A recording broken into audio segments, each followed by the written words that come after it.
Welcome to Whole Lot of Wolves, episode 10 of our second season. We're your hosts. I'm Joshua Buckley. And I'm Paul LePage. And this show is a dedicated preview of the upcoming Midlands Derby as we take on Aston Villa away at Villa Park on Saturday. It's going to be a 9 a.m. kickoff for those of us like Paul and I in Central Time Zone. Those of you on the East, it's going to be 10 a.m. So we're going to start out and get to talking with the opposition. So we're going to welcome back Paul Maddie.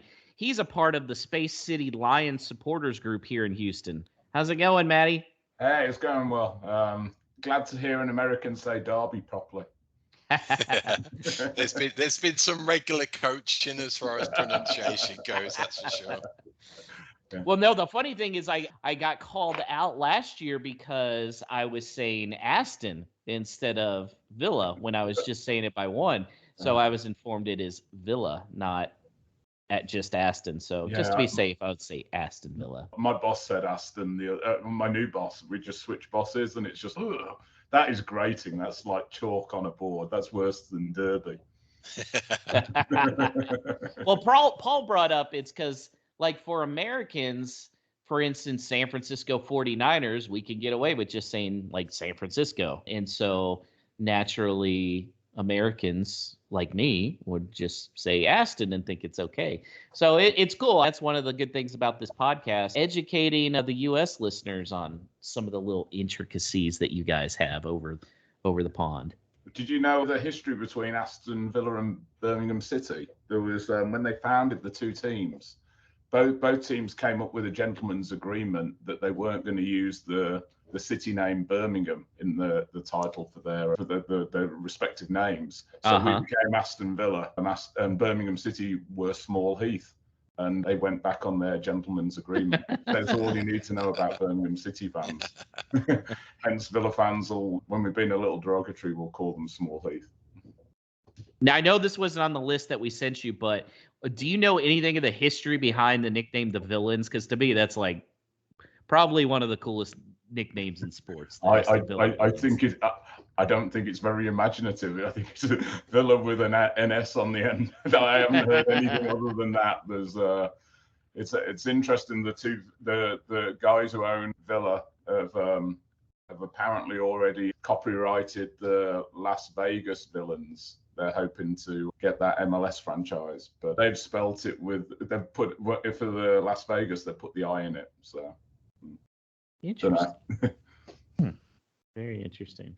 Okay, so let's kick into it here. The narrative around Harry Kane at the end of the season, but there was a lot of attention on the departure from Villa. How have you guys fared without old Jack Grealish? Compared to Tottenham, I watched England play yesterday, and Harry Kane just looks like the shell of a player now. It's really... watching England last night, Ollie Watkins did more in 3 minutes than Harry Kane did in the other 87. I think Grealish is he's probably the best player I've seen, even better than Gordon Cowans in my time at Villa. You move on with it, and we look a lot better balanced team now. We do look a better team. What does that mean coming into Saturday's game then, Paul, by way of likely shape and the starters that the Wolves are going to face? But that is a big question. I couldn't even tell you if we're going to play 3 at the back or 4 at the back. It's we had great games, and we deservedly beat Man United. We destroyed Everton. We've just been everything really. So it's very hard to predict. And we've obviously had our big money signings in terms of bringing in Buendia and Leon Bailey, and for various reasons they haven't been fit or they've been on international duty and having to quarantine in Croatia and stuff like that. So it really is. It's hard to. I wouldn't bet much money on who's going to start, I'm afraid. I thought they'd switch to a back 4. I think they took a back 3 for pragmatic purposes when they were away at Tottenham and away at Man United. It worked spectacularly at Man United, but it didn't work at Tottenham, and Son ran us ragged. I wouldn't be surprised if we went back to a back 4, but I wouldn't be surprised if we stuck with our back 3. I'm sorry to set on the fender. I mean, it's really hard to know what Villa's going to turn up. Yeah, it's okay. We're the same way. So who are your informed players or the guys that Wolves fans need to be watching out for? The one player, hopefully he's fit enough. I don't think he'll start, but Leon Bailey, every time he's come on, He changed the game at Watford. He won the game against Everton. Absolutely electric when he comes on, and he's got, unlike Traore, he's got the end product as well. Hey, there is no Adama slander allowed. I could have been talking about our Traore, but our Traore's got end product breeze all over the place. I'm pretty sure he'll be injured, so you won't have to fear our Traore. So Leon Bailey, how about Ollie Watkins? That's the interesting thing. You look at it, and the Watkins and Ings partnership hasn't quite hit it off yet. They don't look like they're quite on the same page. Unfortunately, all the chances that have fallen this season seem to have mainly fallen to Watkins, and you're hoping that they fall to Ings, because Ings is one of the best strikers there is. So once he's got the ball at his feet in front of a goal, you put money on him scoring. He's got such a high conversion rate. Watkins is still learning his trade. Yeah, I don't know. We've been with the back three. We've got two wing backs who can whip the ball in, but it just hasn't always been falling to those guys. But hey, perhaps they're due a game. I don't know. Finally, Paul, what do you think it's going to be like atmosphere-wise on Saturday? Is there a buzz amongst the online fan base and your friends and family back in England who are Villa fans? I think Villa are really nice to watch at the moment. There was a lot of time, for the second half of last season, it was a hard watching Villa. But right now, it looks like we control the midfield a little bit better now. And there's a lot of excitement. There's a lot of unpredictability. There's nothing better in sport when you hope you can see that your team can turn up and do something, but very hard to judge. The other thing to look at is we've been blooding a lot of youngsters this year. I think Carney Chukwuemeka, he's going to be one for the future. I think he's going to be injured. We've been playing a lot of Jacob Ramsey as well. He looks like a driving player as well. So it probably will, certainly from a forward standpoint, will look a lot different to the team that you saw last year. I think last year we got a bit lucky with certainly the away game, the late penalty and all that. But yeah, hopefully a good game. Hopefully there'll be a few goals this time. There've been a few dour results recently. We were both teams trying to really cut each other out. So hopefully there'll be a bit more attacking play. We broke the Newcastle 1-1 curse that we've had for a while. So feel good about a little more scoring in this game this weekend. How are you guys looking? It depends. Same as us, a bit of a curate's egg. Depending which day it is. It's interesting with Wolves just because the new manager's still getting his system implemented. And you mentioned the whole back three, back four conundrum. We have something similar. We keep waiting for this fabled back four that Lodge ran, and it hasn't happened yet. But it feels like it's going to. Yeah, that's how I feel. I really do. Villa at home, I wouldn't be... And Hawes had a bad game last. I wouldn't be surprised if we switched to a back four just to get another attacking player on, basically. But hey, I really can't predict it. The other wild card is we signed. Buendia was our record signing, and he really hasn't. He scored one goal, but he hasn't really done anything of any note yet. So I mean, they're really trying to find a way to fit him into our system. So. I could see changes. It's very hard to predict.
So before we begin our preview, Paul, do you want to talk a new listener through the Wolves-Villa rivalry if they're learning about it for the first time?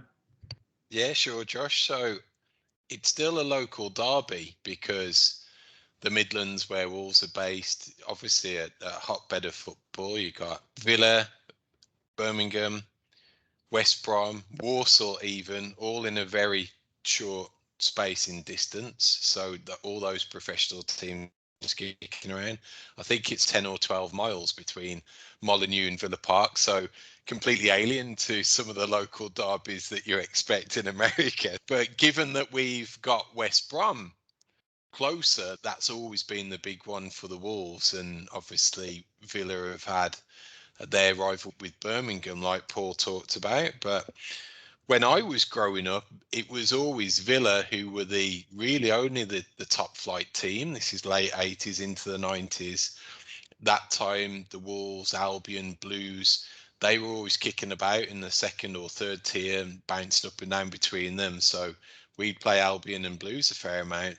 The Villa had been the Prem pretty much all by themselves. They'd always finish comfortably mid-table and maybe win a cup or get a cup run and end up in Europe. I remember going to Villa Park when I was 10 or 11 with my soccer team, and they were playing Inter Milan in I can't remember what round it was in the old UEFA Cup. So they had some good European nights even in those ages. But I think it's from that point onwards it turned into both Albion, late 90s, early 2000s, both Albion and Birmingham City kind of yo-yoing between the Prem and then the league underneath it. The Wolves, we were always stuck in limbo in the Championship, and we had one promotion in there under Dave Jones through the playoffs, but that was it. So we were never really coming up against Villa a great deal, really, until the Fosun takeover. So Fosun took over. Villa were very much on the downturn then. They were feeling the effects of Randy Lerner.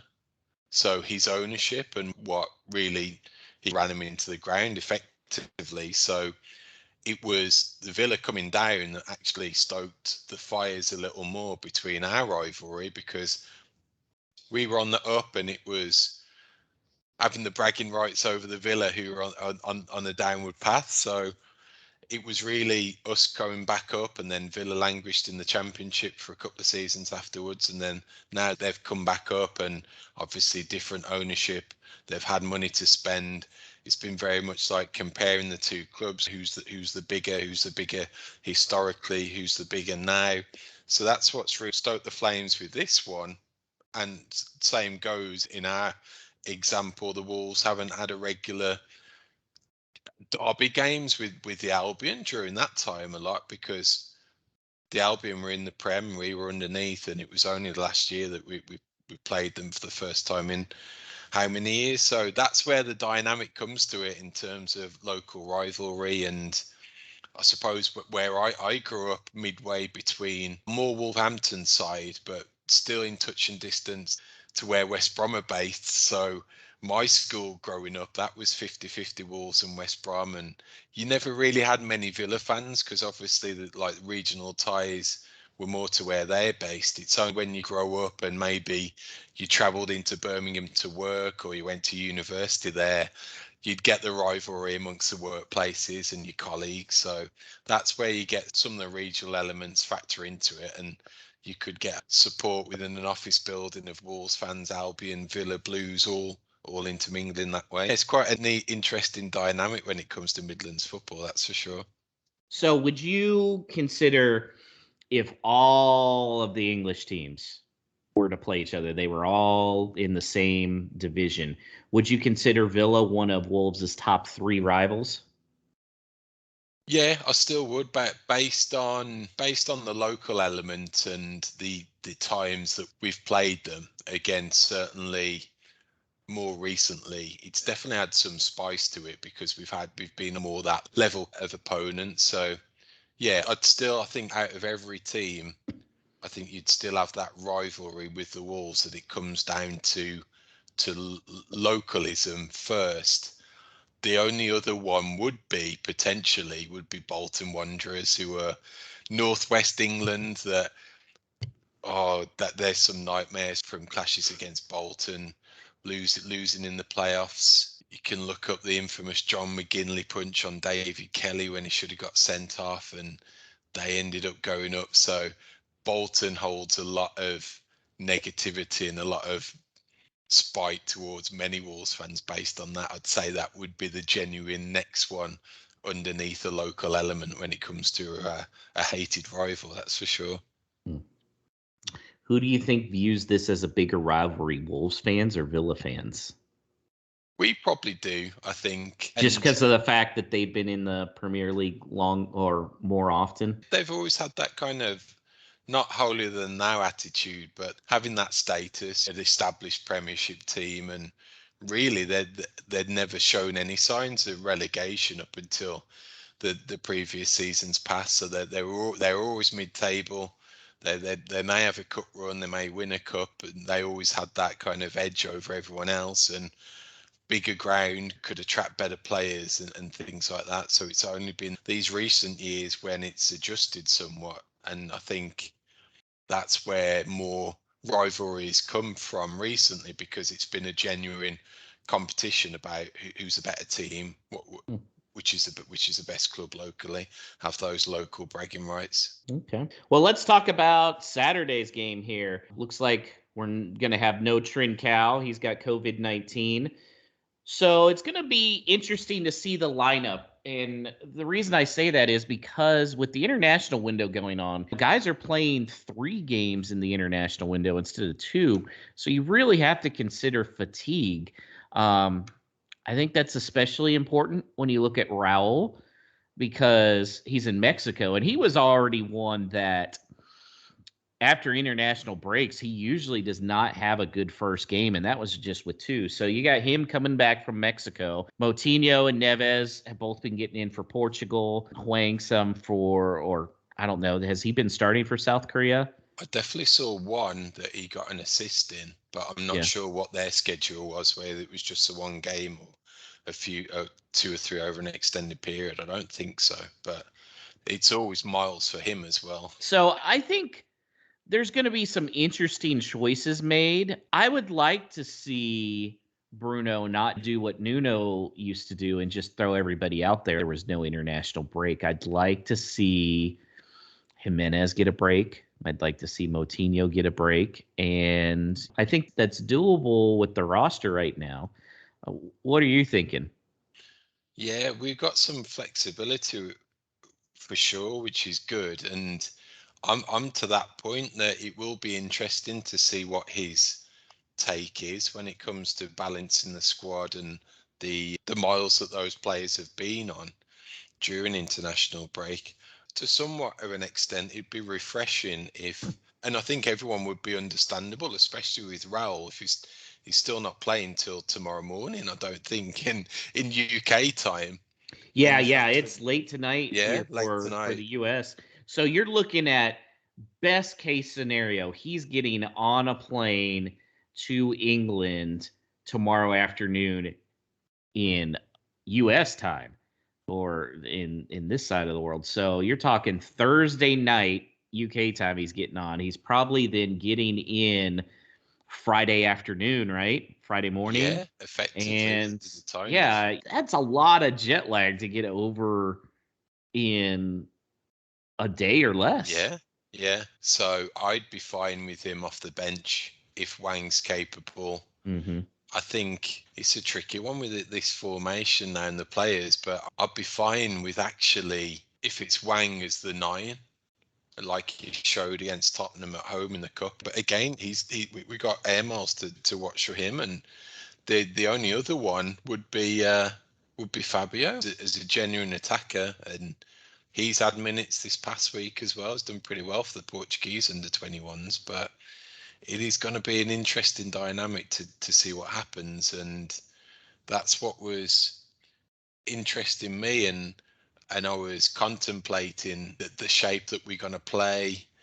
I am genuinely worried, even though Paul from Villa said that they haven't hit it off. I am genuinely worried by a duo of Ollie Watkins and Danny Ings, though the mobility that they pose, which we obviously Brentford have highlighted that this season already, so that has me worried. And up until really finding out about Trincao being grounded with COVID, I was thinking I can't see it happening. I generally can't, but I'd have been more inclined just to go 4 at the back, go attacking. I'd rather lose 4-3 than go 3 at the back and still get run ragged by their 2 forwards. Because I think that the shape that we're left with, it still makes us liable in the midfield as well. I'd be worried about getting overrun if it's just the 2 bodies in there, regardless of the combo between Donk, Moutinho, and Neves. I've got to worry about the centre of the park on Saturday. Do you think now is the time to go with, if you're doing the back 3, to replace Saiss with Bali, so that way we see Kilman, Bali, Cody? Do you think now's the time to do it? It's potential. I think that there's an excuse that you could dress up a bunch of players coming in and out after this international break, and then to see who fares best after it. Yeah, you touch upon it perfectly, that we were renowned under Nuno that we could still pick the 11 starting after an international break.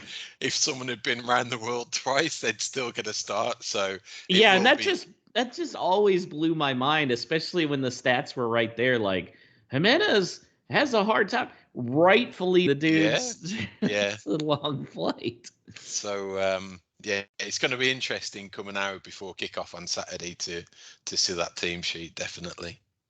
My ideal one would be keep the back 5, probably Aït-Nouri if he's fit at left wing back. I'd like to see Bali instead of Saiss, just because we need to see that at some point.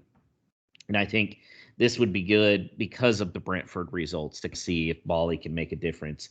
Probably Neves and Donk in the midfield. And then, I'd go with a front 3 of Podence, Adama, and Hwang at 9 and just see what happens. You'd still have Raul to come and bring on in the 60th minute if things weren't working well with Podence or Adama. Move Hwang out to winger and then move Raul in at the 60th minute. So I think that's what I do. In fact, if Adama doesn't start this game, we need to be asking some questions about what his future is with the club, because this is like prime time. It's got to be. I think in that formation, he's got to start, and it could be a game that really suits him. It'll be interesting who he comes up with. If it's on the opposition, he's been known to scare the Villa previously, so I'll be interested to see how they shape up against him. But I don't know. Yeah, it could be. I'm thinking really off the wall here.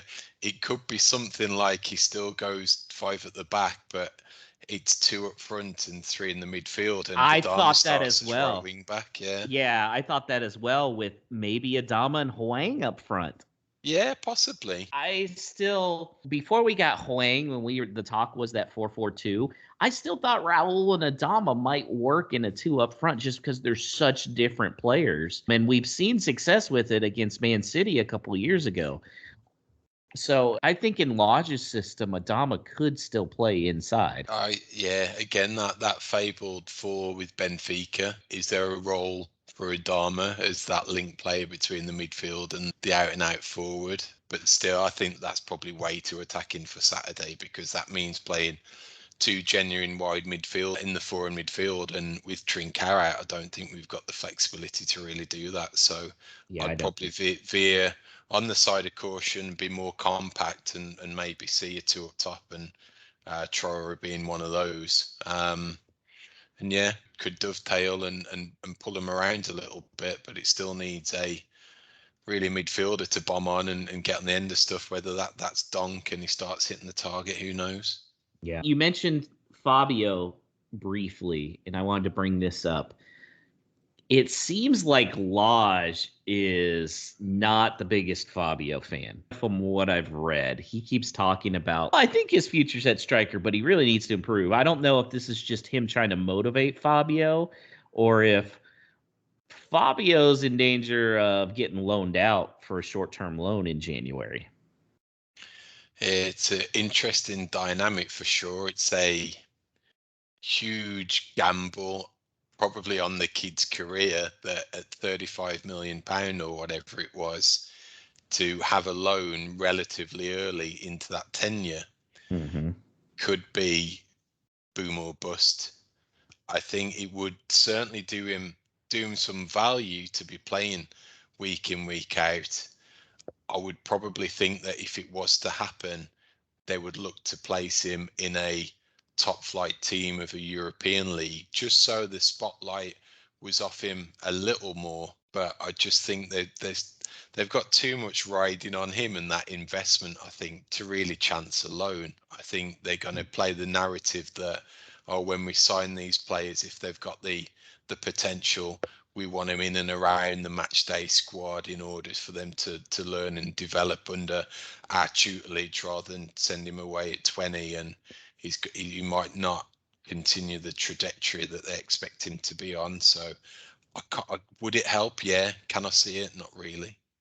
Yeah, I just don't see where he's going to get minutes with the way Huang and Raul have been playing the last few games. Like, it's interesting. It's interesting. So they're obviously not. They're not going to sell him because there's no way they'd make that money back. No, his highlight reel from the international break was awesome, but then you got to he's realize going against the younger competition. Yeah. That's the level we're still thinking. We still look at Fabio in 35 million. We forget that he's 19, 20, still a young pup, playing for Portugal under 21s and looking like a superstar, because that effectively, that's the level it is at, whereas we're expecting a fully encompassing Premier League starting striker, and he's not there yet, for sure. So what's your prediction for the game? Oh, I don't know. I'm worried. I'm a little nervous about it. I think it could well be attacking. I'd be really happy away with the point. So I'm going to go. I was tempted to go really crazy with the 3-3, but I think I'll just tone it down a little based on not scoring two very often. But I'll go with a 2-2 draw. 2-2 draw. Yeah, I was thinking 1-1 draw, but I'm very concerned about fatigue. Yeah. Being an issue after the international break. So I'm actually going to say 2-1 Villa. I hope I'm wrong, but I think Villa might be able to pull it out there at the end. So we'll see.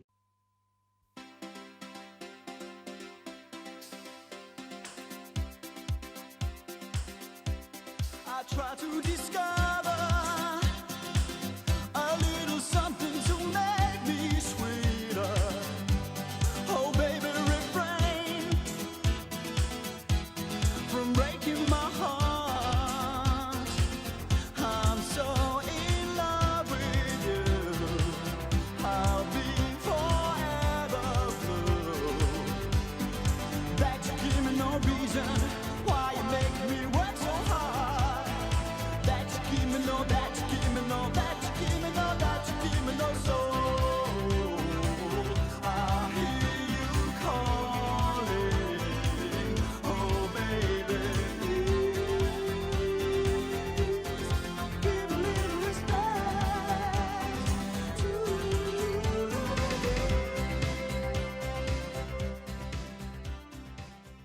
Any no stupid questions this week, Paul? We do. Remember, no stupid questions. It is that part of the show where you get to ask anything you want in a completely judgment-free zone when it comes to the Wolves. So be it current players, team, history, match day experience, anything you like, you can send it through to us on the socials, which is Facebook or Twitter. You can email them to hello@wholelotofwolves.com. And if you're listening to us on Spotify, you can also ask us through the Spotify app after each episode as well. So some nice new features on the Spotify platform. One of our listeners, to send in a no stupid question this week is Wayne McKee. He asked, do you find international football utterly boring, and are there far too many international breaks? So I'll start off. Oh, what am I drinking out of, Paul? It's a USA koozie. It's my Team USA koozie. So this is an interesting question because I think there's going to be two different views. As an American, I became a soccer fan because of Team USA, especially when the World Cup. That's general public wise, that's the only time Americans in the past have gotten excited about soccer. The one that was in the US was helpful. The one in South Africa, where they pulled out at the end, was really big for the country. But I love watching international soccer. The friendlies, no, I could give or take those. But like tonight, the Costa Rica US game that was on, we went out to eat somewhere tonight, and you better believe I got up and was cheering when Timothy Weah blasted the strike to put us ahead. So for me, and I would venture to say a lot of Americans, if the games mean something, and by that being Gold Cup, Nations League, or World Cup qualifying, it's a big deal for us out here, especially since the US squad actually has talent right now. I think for a European perspective and an English fan's perspective, it's similar, but our international schedule has become so diluted that they've turned friendlies into the Nations League, which is an improvement, but then you still have international friendlies. We've got World Cup qualifying going on, which we come up against these teams like Saturday versus Andorra. It completely bypassed me. I had no real interest in it just because it's Andorra. I'd really struggle to put a pin in the map to find where the bloody country is, let alone name a player that starts for them. And it's that caliber of team that I think has diluted the international experience. International football should be the creme de la creme of players from those teams playing against others of a similar status. If that was done, if the schedule was shifted to reflect that, I would look forward to it a whole ton more than I do now.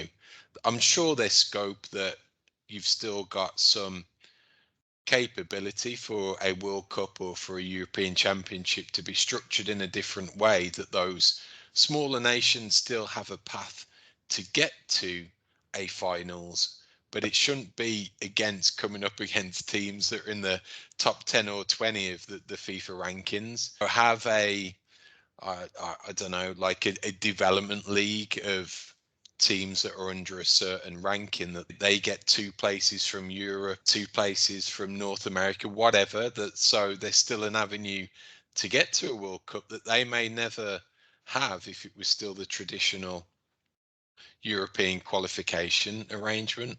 Andorra aren't ever going to a World Cup or a European Championship. It just makes no sense.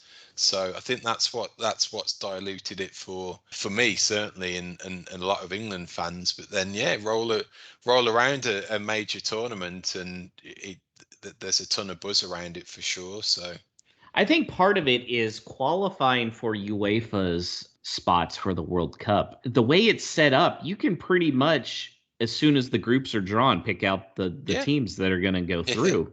Yeah. And yeah, very much so. I think that's what's different for US fans, even though it's so frustrating for us to lose like to Panama 1-0. But CONCACAF is more competitive. So the games are a little more exciting, like Costa Rica tonight, 2-1. It was a really good game. And I feel like just with the way Europe's set up, I always look back at it. Back in the day, I would play the FIFA World Cup edition, and I'd never pick a Europe squad to play because qualifying was too easy. Yeah. I'd always like to go with Ivory Coast or the US or somewhere where qualifying was a little more difficult and more of a challenge. I mean, basically you had 2 games you had to win, and then you're in the World Cup. Yeah, it's similar.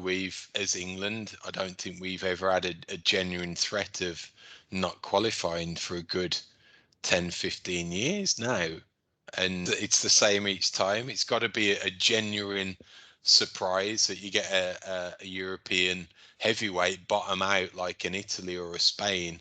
There's really something up when that happens, that they're in a severe state, that often, they fire the coach and they start it all up again, and it's a rebuilding job. That rarely happens amongst Germany, England, Italy, Spain, Portugal even. You can pretty much see those groups being drawn and pick the winner without too much difficulty. And I do think Wolves fans would be a little more excited about the international break if, like, Raul Jimenez, if he was English instead of Mexican. I really think that plays a big part in it. I've been banging the drum that if Wolves really want to be an impact out here in the States, they need to get one of the guys that's known in international circles. That's why Wolves are so popular in Mexico, because Raul Jimenez is so good for the national team. We're not going to get fans in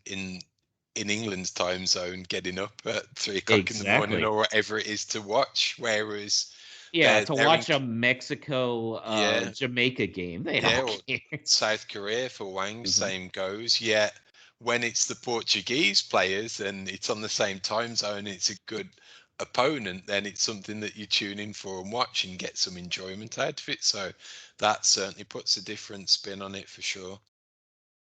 By the way, I was watching Team USA again tonight. I would donate one of my kidneys to get Weston McKennie on Wolves. Yeah.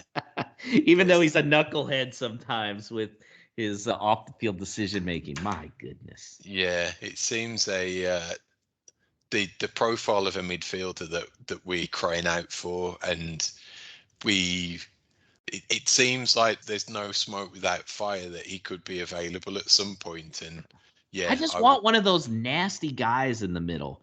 Yeah. One of those guys that you just you hate him unless he's on your team. And I really feel like Weston's one of those guys where he's gonna get under your skin, and he's gonna be one of those guys. But he plays really hard. You just have to keep him from smuggling in the ladies with COVID protocol. That puts a wrap on this week's show. Please continue to do what you can in terms of liking, subscribing, and reviewing a whole lot of Wolves on the podcast platform you find yourself listening to us on. We'll be back next week to review Saturday's game and then preview another tricky away trip to Ellen Road to face Leeds. So until then, shit on the Villa and up the Wolves.